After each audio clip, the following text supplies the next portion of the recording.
And then like a lot of people who, because I had friends that hit me up in 2024 that weren't politically active, and they'd say, "Hey man, I want to vote for Harris. How do I do that?" And I'm like, "Dude, the deadline in your state's passed. Yeah. Like, it's you can't."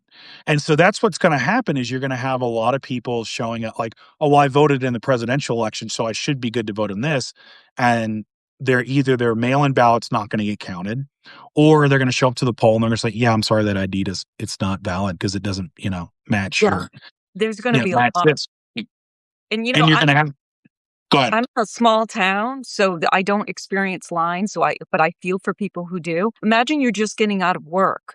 You can't, most people, those people who work, they do mail in, Democrats overwhelmingly do mail in vote because we tend to skew younger. But imagine you've just worked a hard day and there's a long line. There's a really long line and you don't have the right paperwork. Let's say it's something small. It could be a middle initial that's off. Yeah. You're sent packing. Maybe you don't have, your birth certificate notarized. It has to be notarized to be. Like a lot of people think they have a birth certificate. You can't use it unless it's notarized. So you get sent home and you just waited in line for an hour. What they're basically doing is they're trying to make voting so painful that people, as Trump said, vote for me and you'll never have to vote again. He's delivering on that promise.